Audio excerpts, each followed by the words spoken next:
SER Podcast.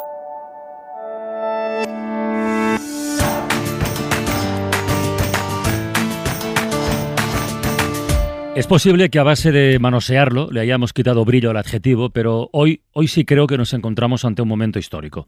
Soy incapaz de pronosticar si esa página de la historia será mejor o peor que las que dejamos atrás. Eso no lo sé yo, ni creo que lo sepa nadie. Pero sí estoy convencido, es mi opinión, y entiendo a quienes piensen otra cosa, estoy convencido de que los indultos que mañana se dispone a aprobar el Gobierno al menos nos dan una nueva oportunidad. Porque seguir como estamos ahora con el tema de Cataluña, sinceramente, no veo que fuera la mejor opción. Que hay riesgos, muchos, y dudas, todas.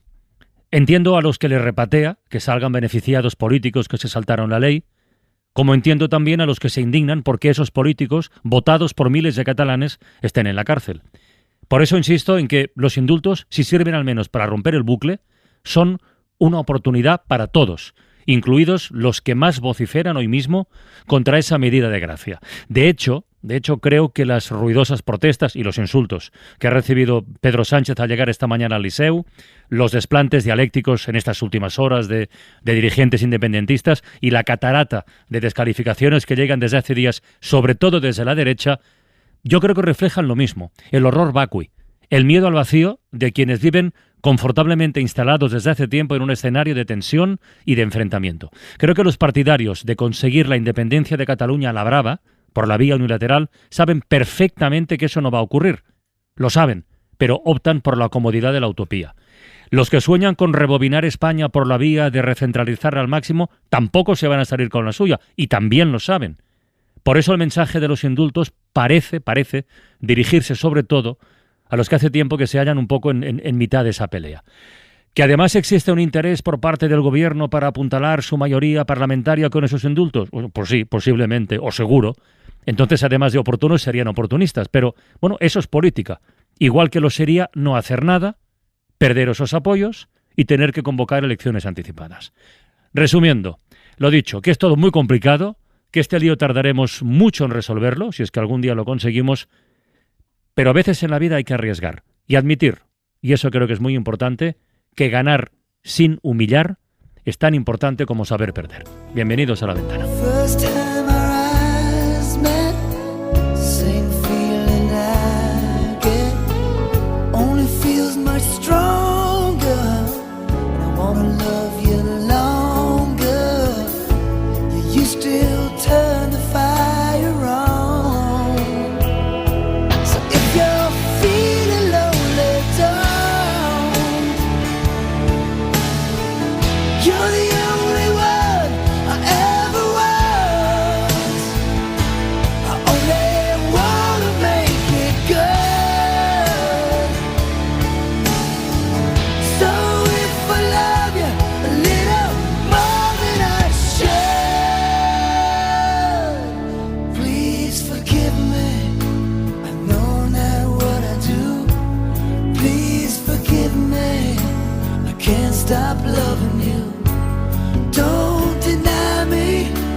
Isaías, buenas tardes. Hola, buenas tardes. ¿Cómo estás? ¿Cuántas palabras podríamos buscar o intentar utilizar hoy, para describir esta nueva etapa que parece a punto de comenzar?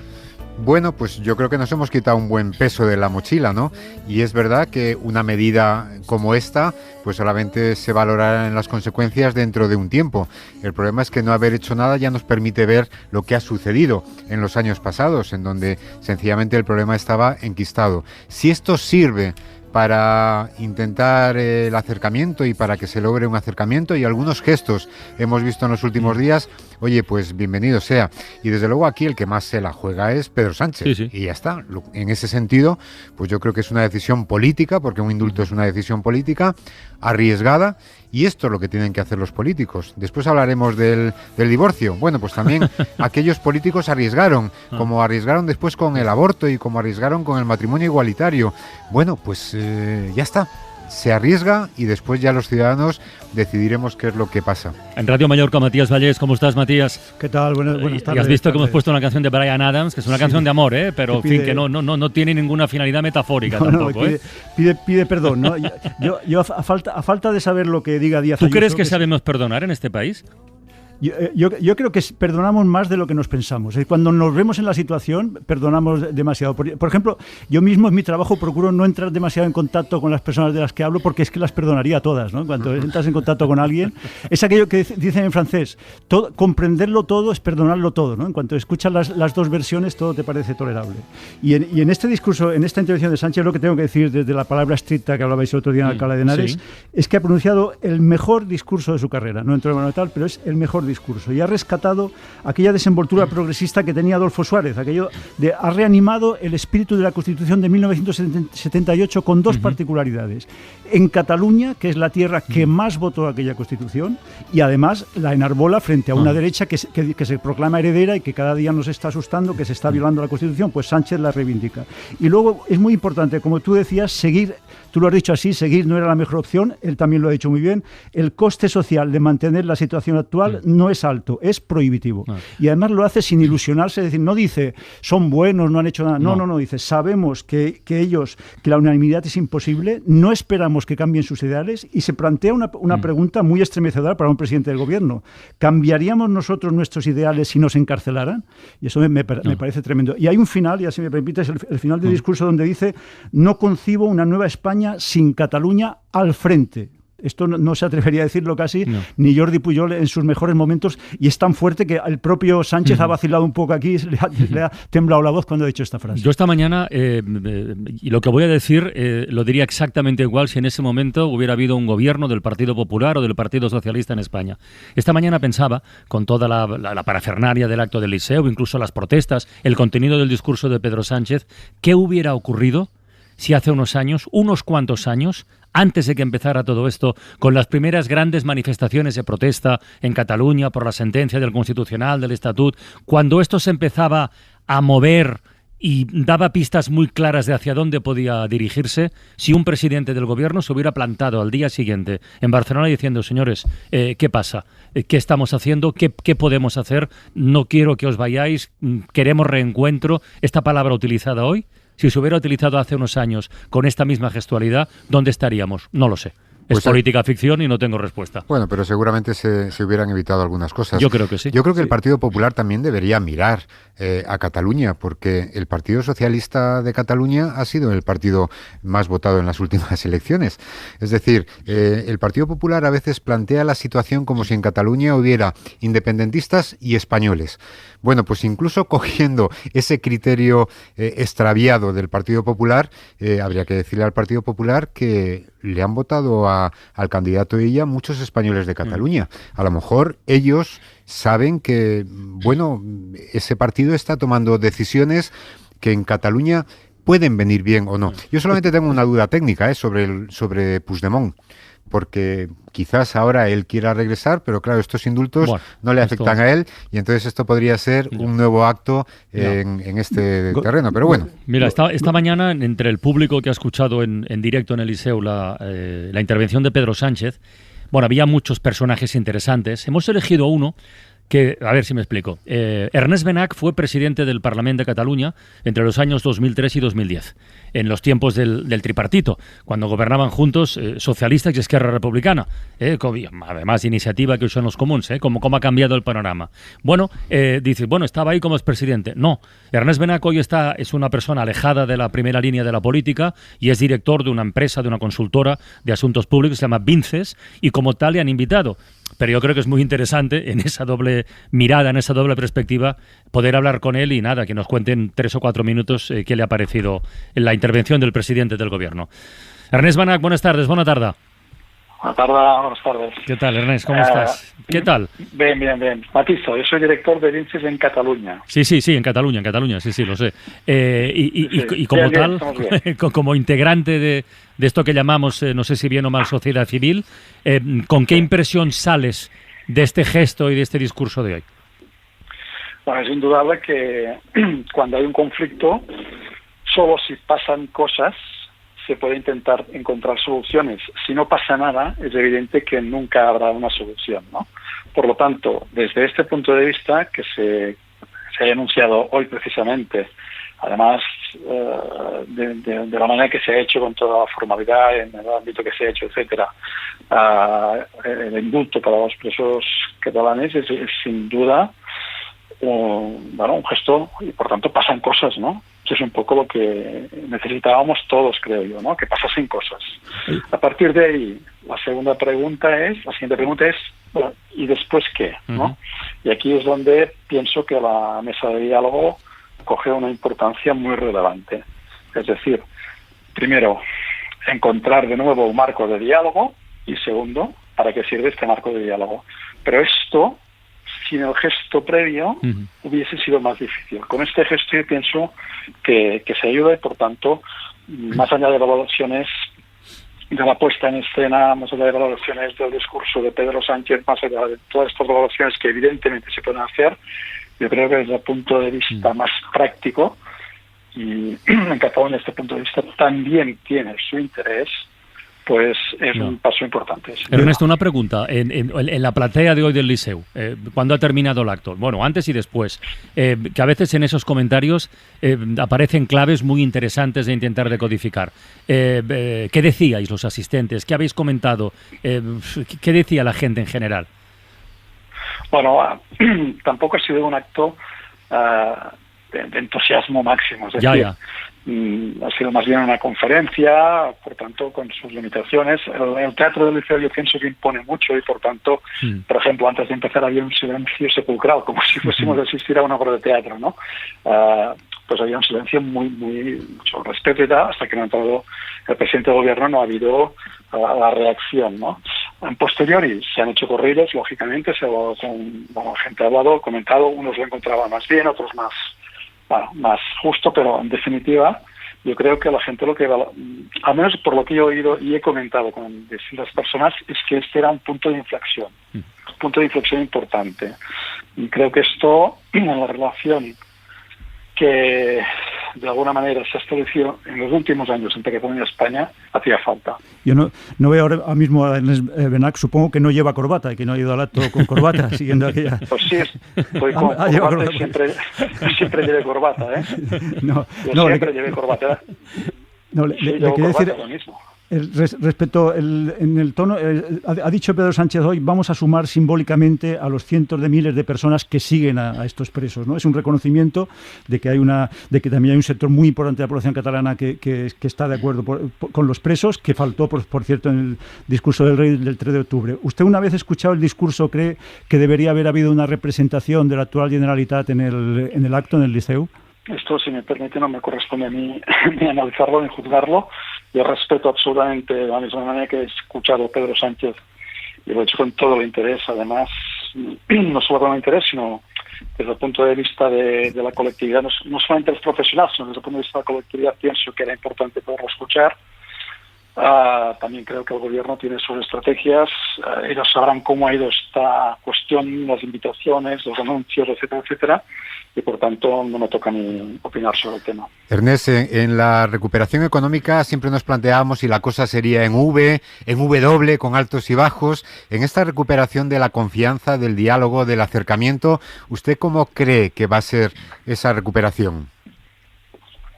Bueno, un poco, yo creo que hay distintos grados. Es decir, yo he hablado antes de un punto de inflexión. Este punto de inflexión tiene que marcar una tendencia antes y después, ¿no? Lo que pasa es que hay un reto inmediato, que es la mesa de diálogo. Si este reto funciona, o en todo caso entra en una dinámica de ahora sí, ahora no, más mejor o peor, se empiezan a conseguir cosas, no se consiguen, veremos cómo evoluciona, si esto es una sierra o realmente la V pues tira para arriba, ¿no? En cualquier caso, lo que es importante es especialmente el punto de inflexión. Yo remarco porque creo que aquí es donde tenemos que encontrar un poco la importancia del acto de hoy. Muy bien, Ernest Benach, gracias por atendernos este ratito en la ventana, que sé que tenía otra ocupación, otro lío, pero gracias por aplazar el momentín para asomarse aquí, ¿vale? A vosotros. Hasta luego. Adiós.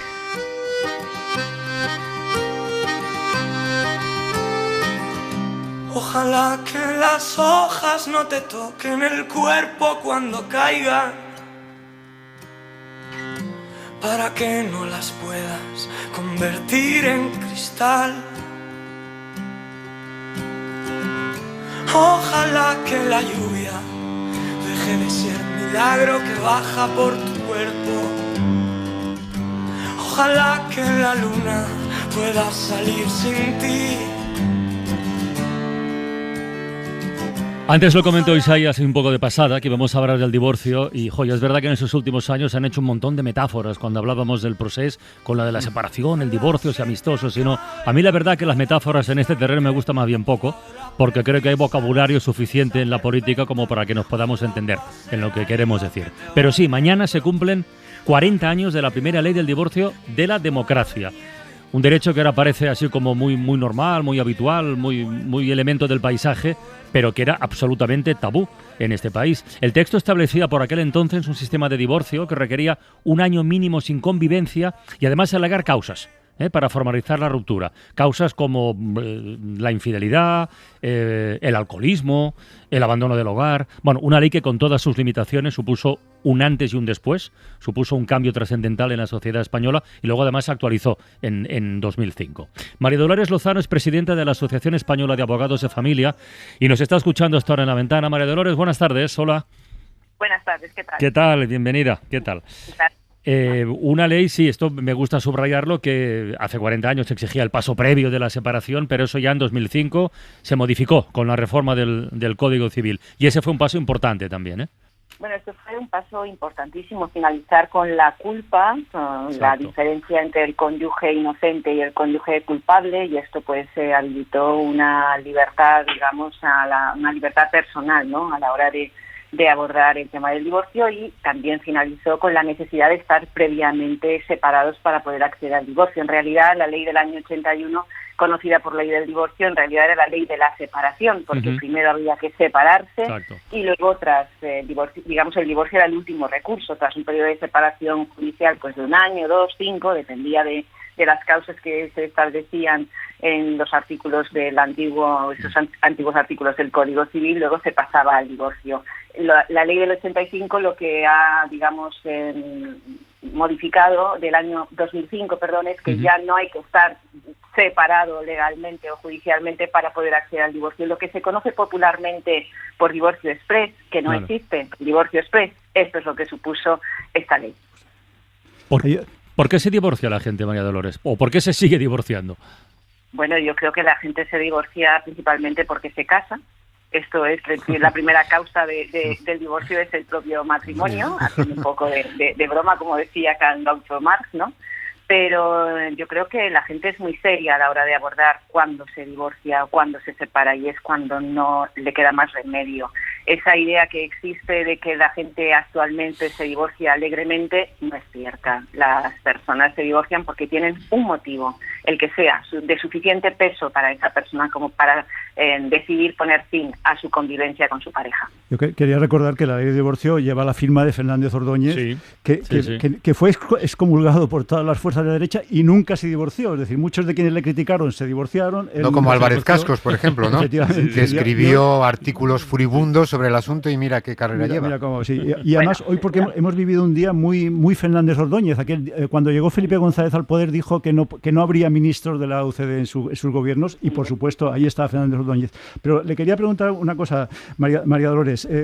Con el porcentaje que hay de divorcios sobre matrimonios, que supongo que según las encuestas es 10, 20, 40, 50, 60, 70, en cualquier otro caso hablaríamos de un fracaso de la institución. ¿Realmente el matrimonio no funciona al provocar tantos divorcios? A ver, España es el tercer país de la Unión Europea, tiene un 57% de divorcios de las personas que contraen matrimonio. Yo creo que el matrimonio en sí mismo como institución ha perdido ese empaque o esa fuerza que tenía en generaciones anteriores. Tenemos más de 600.000 parejas en nuestro país que conviven sin haber contraído matrimonio.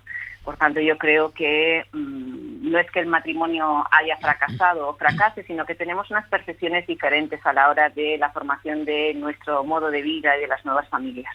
Yo he estado repasando esta mañana una especie de decálogo que la Asociación Española de Abogados de Familia ha hecho pública o ha recordado con motivo de este 40 aniversario, claro, algunos elementos muy interesantes. Y yo insisto en que no me gusta hacer ni comparaciones ni metáforas con la política, pero hay algún elemento concreto, alguna recomendación que me parece fantástica. Como, por ejemplo, que se intenten dejar al margen los sentimientos cuando estás en un proceso de divorcio, ¿no? Intentar racionalizar los argumentos de cada parte. Exactamente, yo creo que es una de las cuestiones más importantes. Partir de la premisa de que cuando se tiene que abordar una situación de la que no queda más remedio, intentar impedir el sufrimiento, ¿no? Es decir, como dijo en su momento Francisco Fernández Ordóñez, no podemos impedir que los matrimonios se rompan, pero sí podemos impedir el sufrimiento de los matrimonios rotos. Yo creo que es muy importante abordar la situación de una separación, un divorcio con la mayor racionalidad y sentido común, y sobre todo si hay hijos, que son los que finalmente se ven involucrados en las, digamos, en estas, pues en el conflicto de sus padres, intentar dejarles al margen totalmente y siendo capaces de diferenciar entre el problema de pareja, la cuestión concreta que ha llevado a esa pareja a instar o a decidir divorciarse respecto a las funciones paternales y maternales que tienen progenitores respecto de los niños, intentando que les afecte lo menos posible. Es difícil, pero no es imposible conseguir. Pero cuando lo ponéis, María Jesús, en el primer punto, mantenga al margen del divorcio a los hijos, esto quiere decir que habrá un problema, que realmente en muchos casos se pone a los hijos por delante, ¿no? Como un escudo humano casi. Precisamente por eso lo hacemos constar. Es decir, en nuestro país tenemos un alto índice de porcentajes de asuntos de divorcio de mutuo acuerdo, y esto es fruto de la labor de la abogacía, que es una disciplina que tiene por finalidad la resolución de los conflictos. Claro. El 75-76% de los divorcios y separaciones en nuestro país son de mutuo acuerdo, y esta es labor de los abogados, que intentamos por todos los medios alcanzar acuerdos para que las partes no tengan que, digamos, seguir su lucha ante los juzgados. Pero los divorcios y las separaciones que tenemos que no son de mutuo acuerdo, que son conflictivas, tienen un alto índice de conflictividad, y en muchísimas ocasiones se utiliza a los hijos como arma arrojadiza contra el otro. María Dolores, ya sabe que somos periodistas y siempre tenemos que poner un titular. Yo, de lo que le he escuchado, extraigo que el matrimonio ha perdido brillo, pero la pareja y la familia, bien, gracias, ¿no? Es así, ¿eh? Es que es así. Realmente es que nuestra concepción, nuestra forma de vida actual nos ha llevado a diversos modelos de familia, y dentro de esos diversos modelos de familia no es una condición consustancial el haber contraído matrimonio. Muy bien, María Dolores Lozano, presidenta de la Asociación Española de Abogados de Familia. Muchísimas gracias por asomarse a la ventana, ¿eh? Muchísimas gracias a ustedes. Adiós, buenas tardes.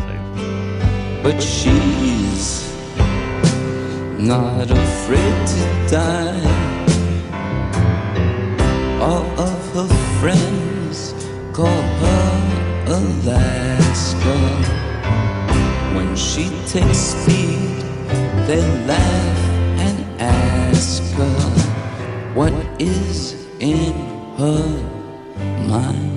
Se han escrito un montón de canciones relacionadas con el maltrato, que lo denuncian, que lo visibilizan. Esta es una de ellas, de Lou Reed. Y la verdad que la historia que vamos a contarnos a continuación tiene vinculación directa con esta lacra y muestra además alguno o algunos de los agujeros negros que el sistema exhibe en ocasiones que, en fin, hacen imposible combatirlo, ¿no? Hoy se está celebrando en Francia el juicio de... Hoy ha empezado, el juicio de Valérie Bacot. Valérie es una mujer de 41 años que desde que tenía 12 sufrió violaciones, agresiones continuadas por parte del que primero era su padrastro, luego fue su marido y proxeneta. Después de 25 años de agresiones, Bacot cogió un día la pistola con la que solía amenazarla el marido y se lo cargó directamente. La Fiscalía pide para ella cadena perpetua. Irene Casado, corresponsal en Francia, buenas tardes. Muy buenas tardes. ¿Y la defensa qué argumenta ante esta acusación? Pues la defensa de Valérie Bacot se centra en describir la personalidad de Daniel Paulet, asegurando que no era una víctima sino un verdadero verdugo. Y es que, como muy bien decías, quien fuera su padrastro y después su marido era un hombre extremadamente violento que hizo de su vida un absoluto infierno. a base de repetidas violencias, violaciones, amenazas de muerte y llegó incluso a prostituirla, a obligarla a prostituirse. Los abogados de Valérie Bacot explicarán también al tribunal que sus hijos acudieron en 2 ocasiones a la policía para denunciar estos abusos y fue en vano, ya que los agentes se conformaron simplemente con mandarles de vuelta a casa. También evocarán el control que ejercía este hombre sobre ella, siendo incapaz de escapar de este dominio físico, moral y psicológico tan tremendo. Esto que comentas, Irene, confirma eso que decía yo hace un momentito de los agujeros negros en el sistema, pero es verdad que a este hombre, a él llegaron a condenarle por violación, ingresó en prisión, creo que fue un familiar quien le denunció, pero cuando salió continuó agrediéndola sexualmente, ¿no? Sí, continuó agrediéndola y por esto justamente ella publicó un libro que tituló Todos lo sabían, porque todo el pueblo donde ellos vivían estaban al corriente, la policía estaba al corriente, los familiares de él estaban al corriente de esta personalidad tan violenta y nadie hizo absolutamente nada para frenarlo. A mí lo interesante de este caso es que o sea, una vez que se explica el caso, ya la respuesta queda al arbitrio de cada cual, porque es un conflicto entre la defensa propia, que sería esta persona después de 25 abusos, y luego la proporción de la respuesta, es decir, que el Estado va a defender incluso las vidas de los miserables, como era un miserable, evidentemente, el marido de Valérie Bacot. Yo lo que te quería preguntar, Irene, es lo siguiente. En el clima actual francés, que es un clima muy lentamente más favorable a abordar la violencia de género, ha sido mucho más lenta Francia que España en hacerlo. ¿Tiene mejores perspectivas Valérie Bacot que a lo mejor hace unos años? Sí las tiene. Existe un debate justamente sobre este juicio, un debate muy importante, y es que esta mujer se ha convertido en un símbolo de la lucha contra la violencia de género y contra los abusos sexuales. Es más, hay una petición firmada ya por más de 600.000 franceses que piden que sea absuelta, que no se la juzgue y que se tenga en cuenta que sufrió casi 25 años de abusos y que no se merece ser condenada, y mucho menos a ser condenada a cadena perpetua como pide la Fiscalía. Bueno, hay una campaña de recogida de firmas, ¿no?, para solicitarle eso al presidente Macron. No sé cuántas llevan recogidas ya. Sí, casi 600.000. 600.000. Oye, Irene, y lo de la legítima defensa que comentaba Matías, ¿cómo está regulado legalmente en Francia? Bueno, pues es la verdad que bastante complejo. Para que se considere legítima defensa se tienen que dar 6 condiciones. Entre ellas es necesario que se justifique que este acto es la única manera, ¿no?, de defenderse, de proteger la vida de uno mismo o de otros. La defensa debe ser igual a la gravedad del ataque y, por ejemplo, la protección de la propiedad no puede llevar a desencadenar un homicidio. Sí. Y en este caso, justamente... Esto de la propiedad que comentas, en España es igual, ¿eh? Sí. O sea, aquí no puedes dispararle a alguien porque haya entrado en tu casa. Son situaciones muy concretas de amenaza directa a la familia y tal. Está muy regulado, muy tipificado, pero si a la hora de decir, bueno, pues si antes te pego un tiro, no, entonces vas a la cárcel. Perdona, que te he interrumpido. Sigue, Irene. No, justamente iba a comentar que el tribunal, en su escrito de acusación, estima además que esta mujer actuó de forma premeditada. Por esto no considera que se trate de una acción de legítima defensa. Estima que, ella cuenta en el libro que trató de dormir a quien fuera su marido y no lo consiguió el día del suceso.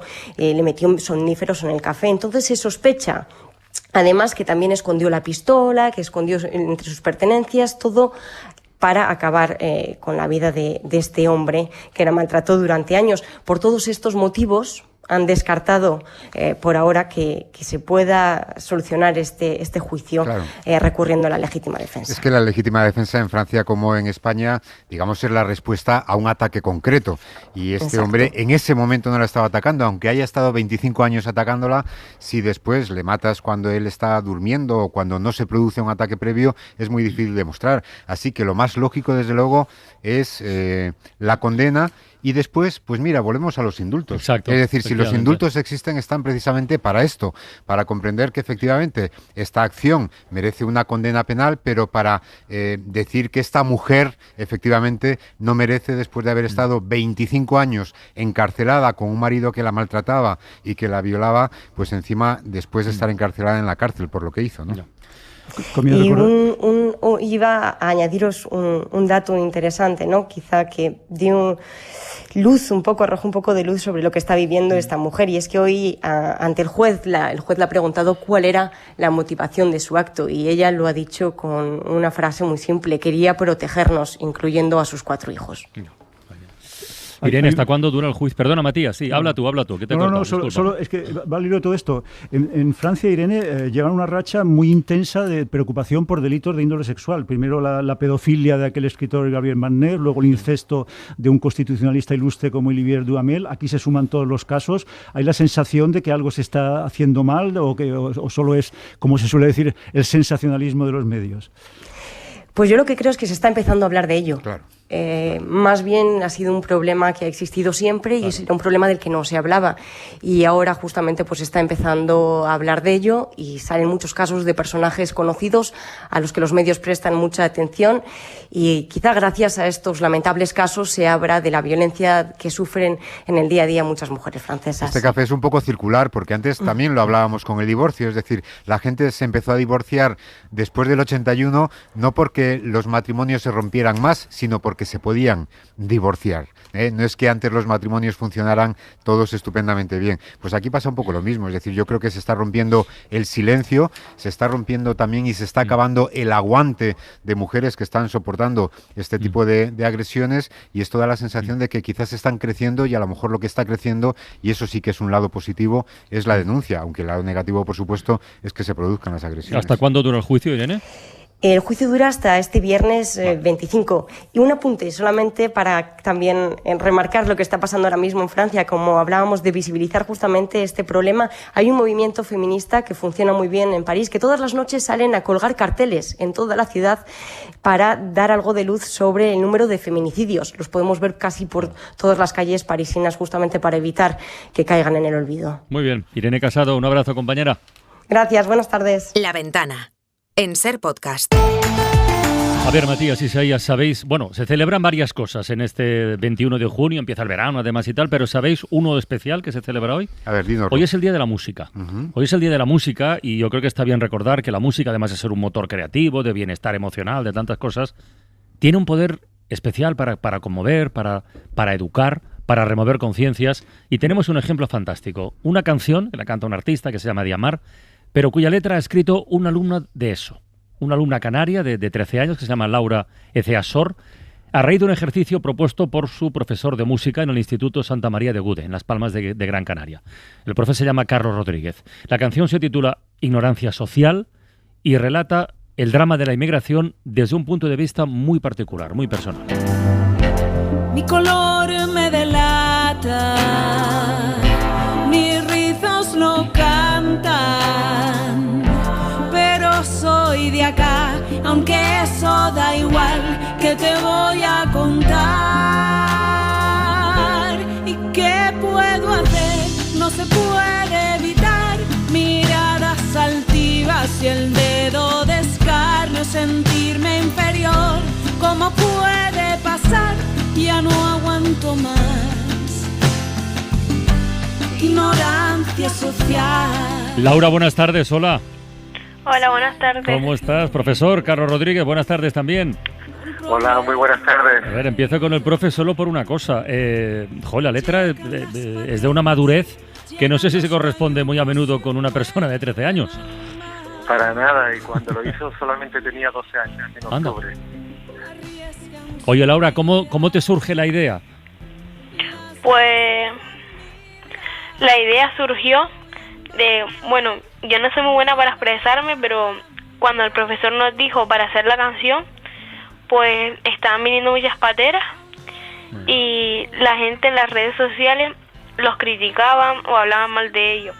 Y hasta en el colegio pues nos dieron como una charla sobre el tema y pues a mí ese tema pues me enfada porque no me gustan las cosas que escuchaba y no puedo entender cómo pueden hablar mal de la gente sin conocerlo, sin saber de dónde han vivido, sin saber lo que han vivido, y de ahí salió la ignorancia social. Yo tengo que corregirte, Laura, tengo que rectificarte. Eres muy buena para expresarte. Es muy difícil escribir canción porque no es poesía, no es periodismo, no es redacción, es una cosa muy diferente y aquí está perfectamente sintetizada.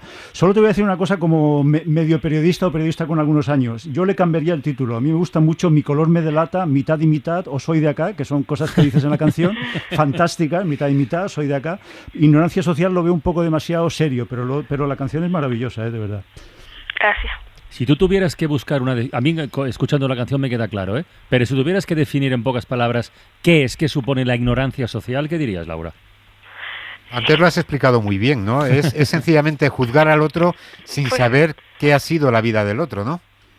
Sí, exactamente eso. La ignorancia puede ser no saber o no querer saber, ¿verdad, profesor? Sí. Sí, exacto.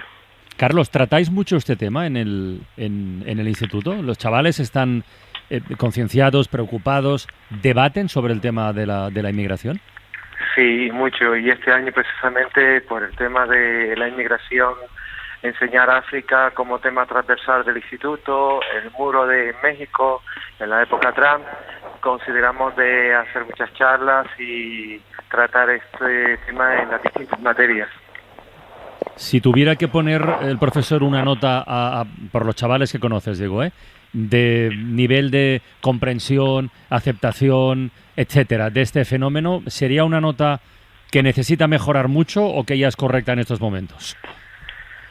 Bueno, difícil saberlo porque en principio yo capto que sí lo han captado, que sí lo han asimilado, pero evidentemente hay noticias, comentarios alrededor suyo y en las redes sociales que pueden contaminar el pensamiento de cualquier persona. No. Laura, ¿cuánto tiempo tardaste en escribir la canción? Pues un solo día, la verdad. Un solo día, pero ¿cómo fue? ¿Te levantaste y dijiste, me ha venido la letra? Inspiración. ¿Fue inspiración así que te vino o te pusiste a currar en ello? Pues yo la verdad es que no iba a hacer la canción porque era algo opcional y no pensé en hacerla. Lo que pasa es que después, así pensando, digo, no, pues quedaría guapa. Y entonces me vino ahí a la mente y la hice. ¿Quién fue el primero que la escuchó?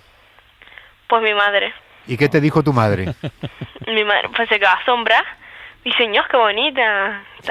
¿Le gustó? ¿Habrá más canciones ahora, Laura, después de esta? Pues probablemente sí.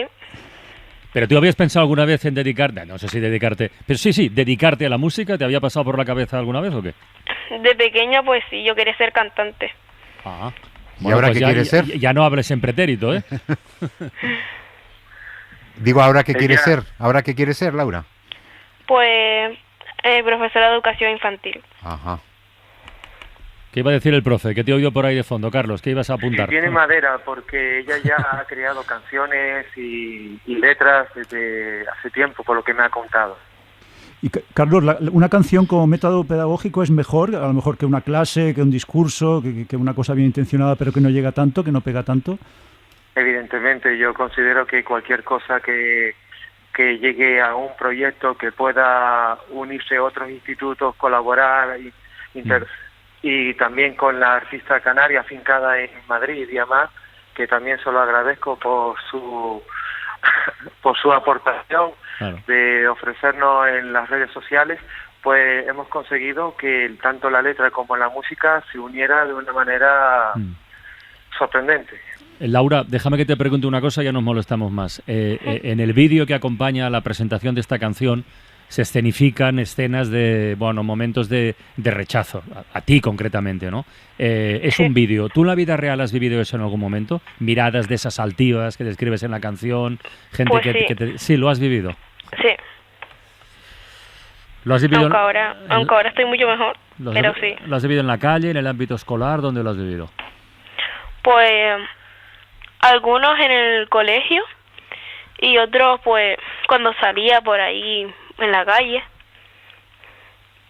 Pero ahora dices que mucho mejor. Sí, ya no me pasa. Pues ¿y es mejor porque te duele menos, porque han madurado los demás? Digo, ¿porque has madurado tú o porque han madurado los demás?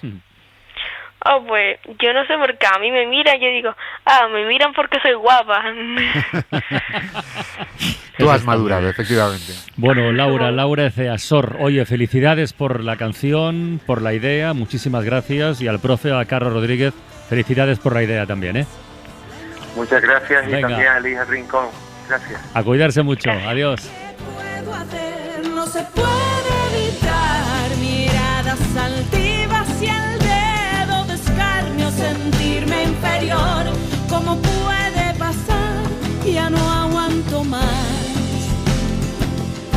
Ignorancia social.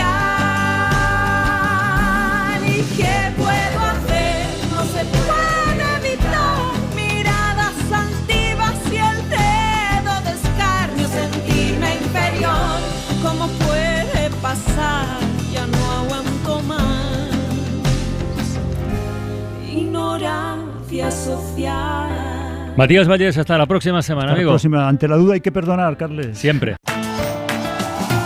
Suscríbete a La Ventana. Todos los episodios y contenidos adicionales en la app de Cadena SER y en nuestros canales de Apple Podcast, Spotify, iVoox, Google Podcast y YouTube. Escúchanos en directo en la SER de lunes a viernes a las 4 de la tarde. Cadena SER. La radio.